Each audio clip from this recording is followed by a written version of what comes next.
Alright. Welcome to FaBled Hunters. I'm Yanji. I'm Saint.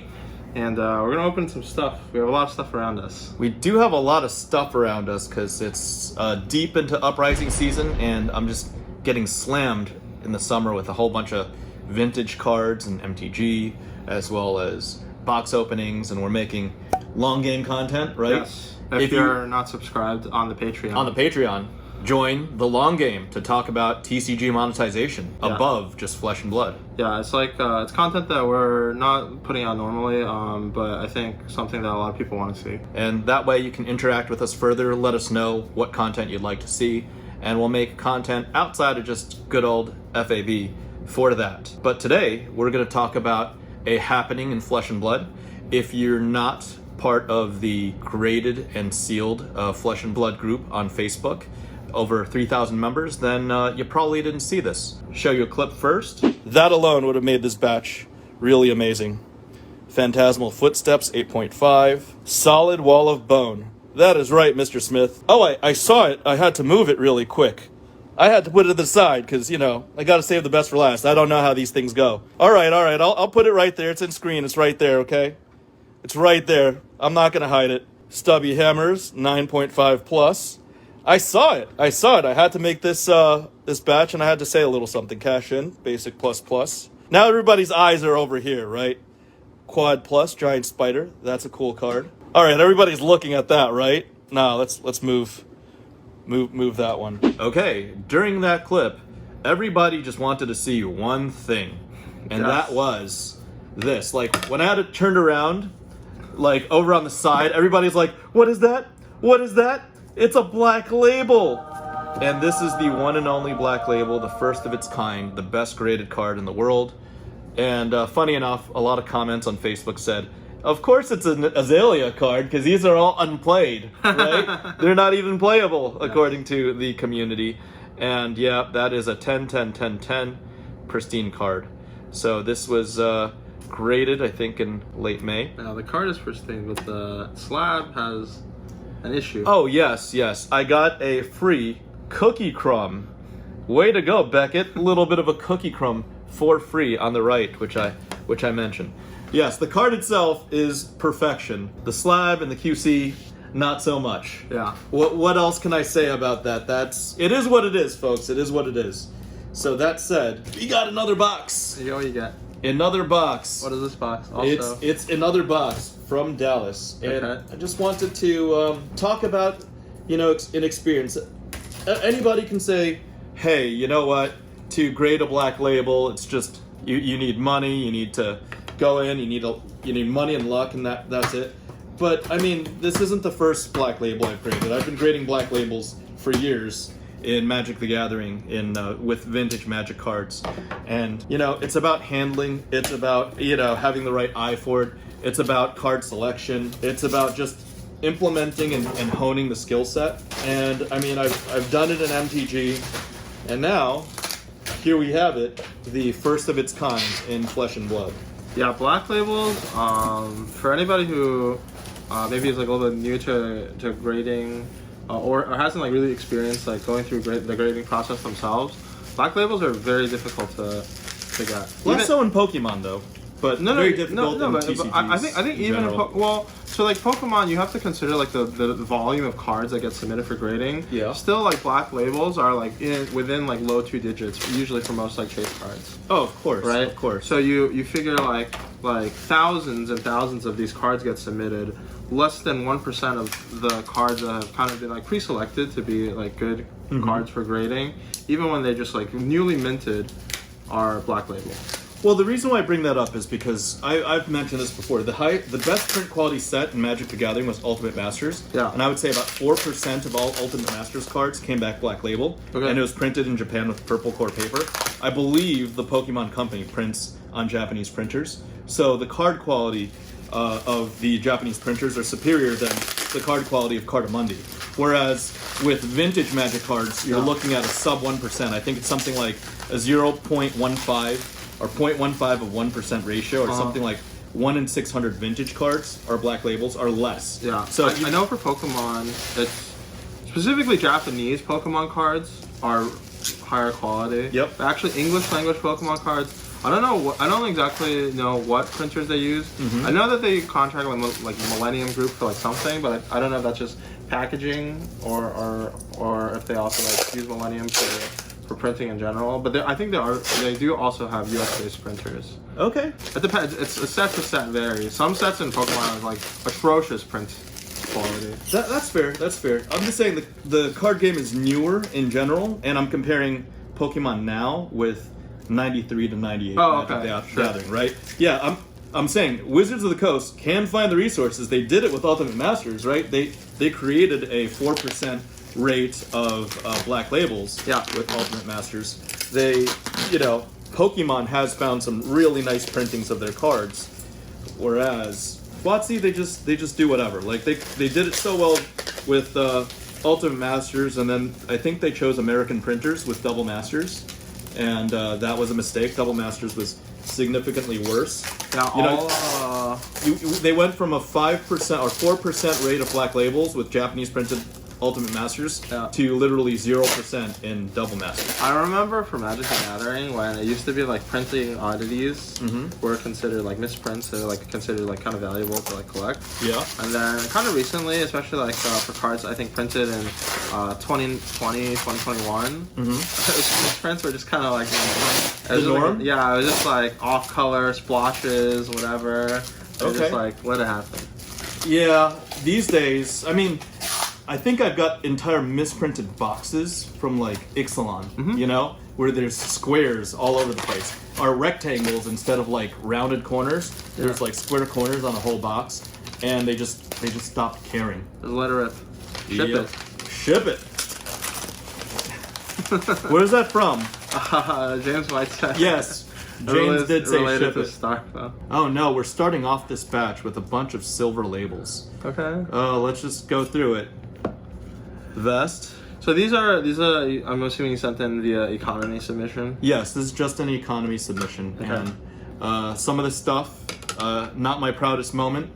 Ooh, this one, 7.5. Is this deserving of a 7.5 centering? The top is very thin. Yeah, it's bad. This is the leftovers of Monarch. I think I sent the dregs of Monarch. They were clean, but I just said, hey, what the heck? Let's get these in slabs. This was a time when Monarch cases were over 1K, right? And then the grading windows were closing in. Yeah, you just gotta get anyone to get it in.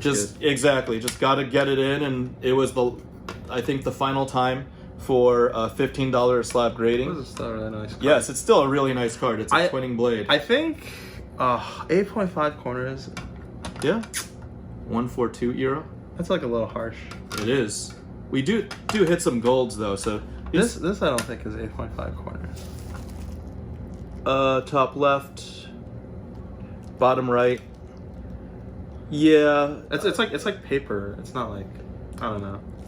I think they were rough with it. They're looking at that. They're looking how deep that white nick is, and I mean, you could make an argument to resubmit this, and this would come out 9.5. And this wouldn't be the first time I'm resubbing cards, right? It's just that I just, because it has 10 centering, usually like anything that has like 10 centering, I always feel like is very valuable. Yeah, you gotta look at it again. Yeah. Yep. Ooh, here's a 9.5 basic Ancestral Empowerment Rainbow Foil. Yeah. These are tough. What else? 9. So one of the things I did with this batch was I mixed it up a little bit, and just to tell a little. Ooh, that's nice. That's beautiful. 2 10's. Oh, man. Yeah, that's. Oh, it's not going to quad with that corner right there. Okay. Right? Yeah. One of the things I did was that I submitted some cards outside of Fab and MTG just to tell a little, pandemic time story. I was getting trained by some of the best card graders, or the most experienced card graders in Magic the Gathering. And I was part of this group called the Cabal, where there were like 40 of the top collectors on the planet. We had a video where I think when you guys were opening Legends packs. Yes, same yes. people. Yeah. Similar group. There was overlap Okay. of members of the Cabal, and the group's kind of gone inactive, kind of defunct, because it was good for a while, and then some people, it always when you get enough egos in a room, certain things happen, and you get a rift amongst individuals. Yeah. And relationships shatter, good sentiments shatter. Oh, no. Sure. Start new stacks. Yes, new stacks. We've got time skippers. These silver labels aren't the best. And as a thank you, in summer of 2020, as a thank you to the members of that group, I went out and I purchased 100 Star Wars cards. I was like, thanks for teaching me about the angling, our angles, and thanks for teaching me about the different aspects of grading and what to look out for, and the nuances, and thanks for helping me like with card reviews, and thanks for getting on calls with me, everybody. I was just a thankful guy. I'm still a very thankful guy. I don't take anything for granted. I'm not ever, I try to keep the entitlement to a minimum. And I went out and bought 100 of these Star Wars cards from Topps. And I was like, guys, I think there's a future there. I think, I just want to show you guys my thanks, and I want to reciprocate. Another 9.5. This is like a quad grade. It's an alpha foil. This is gorgeous, right? Gold label, WTR foil. Feel free. And I was like, I'd like to reciprocate and thank you for involving me in the group. Thank you for your experience. Thank you for all the time. And just in general, trying to be a thankful guy. Okay.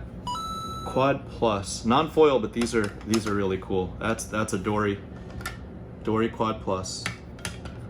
Gold label Monarch gold foil, cool. Non-quad right there. And I was like, hey guys, is anybody interested? I'll grade everything. I'll just give you guys free cards just as a thank you. It's a freebie. And then instead of like, I'd be like, hey, everybody's like, oh, that's so cool of you. Let's join in on this activity. Yeah. Just got some highbrow elitist BS and even a little bit of bullying. And they're like, oh, nobody wants that crap. Are you kidding me? What, if it's not alpha, why are you wasting your time? And it's just, I'm not going to say it was hurtful. It wasn't really that hurtful. It's just like a drag, because nobody wants to, after, learning a new skill set, kind of get spit on. And that's what it felt like, right? I was like, thanks so much. Thanks for, being welcoming to the group. And then it's like, you know nothing, Saint Hung. And I'm just like, well, okay. I'm still going to go out and do it. Yeah. Quad plus plasma barrel shot. That's a hit. Quad cold foils are always a hit. If only this card was a little bit better. Like gameplay wise. In gameplay wise? Yeah. So it's not good? I don't know. I don't play enough, or I don't play any Dash. It's not that, actually, it was played in Blitz somewhat, but Yeah? You have to just like go all in on boost attacks. Okay. So, yeah, there's the element of bullying. They were still like, Saint, why are you out there, grading revised cards? They're not worth anything. And now, revised dual lands in 9.5, our quads can go from $1,000 to $5,000. Mm-hmm. So that whole thesis I had compared to those elitist attitudes. Is this like one of the ones that we like opened that had just like terrible corners? Like probably. I think is this the one that we opened like live? No, that one. There's a sad story that we might have to talk about in another episode. Okay. Having legal issues with Federal Express right now. All right. As a result. Oh, there's some Pokemon. Yes, cards. there's a Pokemon. This is not a black label, but it's also rainbow foil. The rainbow foils are really tough to grade. Yeah, I think it's just like something about the foiling process that makes like the cutting. Birthday Pikachu and Baby Quad. Heyo. There we go. It's actually really funny. I got this from AAA's childhood collection of Pokemon. He's just like, I've got some Pikachus, and I was like, okay, we'll keep Pikachu just slightly. There we go. We'll put him up top there. Got a couple of Pikachus. Dawnblade. These are cool 10's promos. centering. Yeah, 10-10. It's always the corners. Man. Yeah, so it's kind of sad. Kind of feels bad that nobody took my offer. I felt really, really disappointed. Mm-hmm. And another Pikachu. It's just good enough. It's really interesting. The surface of Pokemon cards, even that is a nuanced trick of the trade that even if there's something a little off, it's really the foiling that determines the surface grades of Pokemon cards. And Pokemon foils. I think you get like a lot of, especially like with older Pokemon cards, like scratching, clouding. Exactly. Yeah. That little frame with Pika in there, 8 surface. I think that's the only Pokemon cards we have. But yeah, it's a little disappointing that nobody wanted to take me up on my offer. I feel like you just like it's like one of those things where somebody offers you a gift, like you don't have to actively like enjoy whatever it is. Yeah, you don't have to actively. You could just say, okay, great, right? You don't have to spit on them for offering you a gift. I feel like it's like one of those things. Okay, let's say like an example, right? Mm-hmm. I come to your house, you invite me in. Yep. I bring you a gift. Let's say I bring you, I don't know, some coffee. Yep. And you don't drink coffee. And I'll be like, oh, coffee. Throw it in the garbage in front of me. Like, oh, what are you? It's a little bit like that. Yeah, kind of. I got lucky on the centering here. This didn't deserve a 9.5. I'm just being honest. Do you see that? Yeah. Bottom right, bottom left. Oh, okay. Yes. Yeah, but I'm sure the corners did me in. Oh, yeah, that bottom right corner. That's a really awkward cut. It's almost like flat down there. You see? So corners are the corners. Oh yeah. I feel like. I wonder, like, what do they have to do to, like, flag it as being, like, altered? Like, because I know some, like... Well, I don't know. It's so random. People are complaining about that. People on the MTG groups... You had, like, I think we covered, like, there was, like, some card that you submitted before that was, like, not altered. Yeah. And then they were like, oh, no, it's altered. Yep. And then I submitted it again. Circled the paper and just took my $150 at the time for premium grading. Yeah. So, yeah. You're completely right about the gift, and it's just disappointing. I was like, I don't like Star Wars, so fuck you. I don't like Star Wars. Star Wars is crap, so fuck you. Yeah. Was basically the attitude, and the shitty treatment, shitty behavior.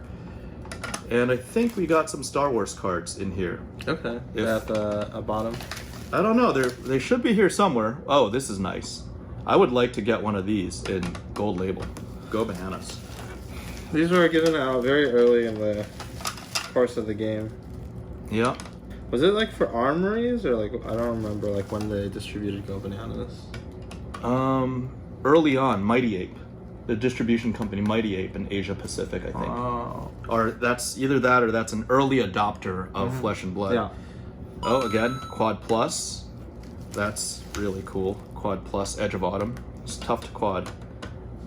Regular basic, Edge of Autumn. Oh, here we go. We've got something special coming up. Couple of Fab Slabs, Zephyr Needle. Yeah. Oh, another Zephyr Needle, 2 10's. It's a bit of a shame. I got the match. Yep. And this one feels bad. The Dawnblade.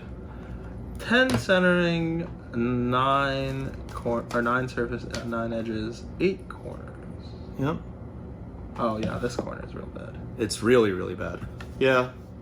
That's why I was like I didn't think that on the Twinning Blade that there was a corner that was like this is that's actually bad. Yes, that deserves the 8.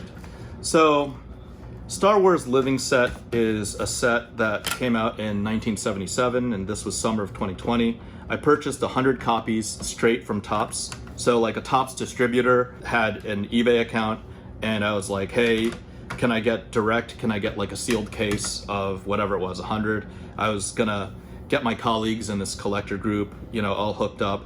And it turns out that due to the spike, these cards were, that came out, that's Baby Yoda because of the Mandalorian, right? This was a really popular card, like I predicted. And during the spike, these 9.5 basics went for between $300 to $500 each. They've since dropped. So this card, I think it was $9.95 because the Star Wars Living Set started out in copyright 1997 or something like that. It started out in 1977 because it was released when the first Star Wars came out. Yeah. And I ended up saying screw it and where grading. Where do you even buy these? Well, it's a Topps card. It's been around for 35 years since Star Wars came out. Yeah, but I've never seen like a store like sell these. Oh, well, I think you got to get them on subscription from Topps. Oh, okay. And I saw that they were good. So I graded like the best 20 out of over 100. And because, I'm an immigrant, I still try to save where I can. Although the subscription was like $9.95 per, I bought over 100, so it came out to roughly $2.45 per card. in bulk. So this costs $15 to grade. The card costs sub $3. So for $18, I was returning $4.50. That's about a 25x return on investment. And those are just the 9.5 basics. Now, because of all the skills that were passed on to me from the other avid graders in Magic the Gathering, I was able to level up my skill set and my choice of cards and my recognition. This, for example, is a 10. I believe it's pop 4 or pop 5. I haven't seen one sell because I presume that anybody that has a 10 will want to keep it for the long term. Yeah. And I believe a card like the Child, Baby Yoda, if the 9.5s were selling for 300 to 500, this could have easily liquidated in the 2K range, or 2K, 3K range. Yeah, this was likely the best graded Star Wars living set card ever. Of course, black labels. To get a black label, you need to be really good at what you're doing and know everything you can about handling. And like I said, Star Wars living set has been around since 1977. Yep. There was never a black label in the Star Wars living set until I graded it for 35 years. Just like there was never a black label in Flesh and Blood. Just like there've, not been black labels in certain sets of Magic the Gathering, and I've popped them into existence. So it's really a shame. I was gonna give these cards away for free. Yeah. Somebody would have gotten, this card worth maybe over 2K, this card worth $300 to $500, and even potentially this card. That's and the set around since '77. You can look up the pop reports. There's never been a black label. Yeah, it's not just chance. If it were only chance, I wouldn't have popped this out May 23rd, and this was within the same week, or within a week or two. And these are both firsts in collectible card sets, first evers.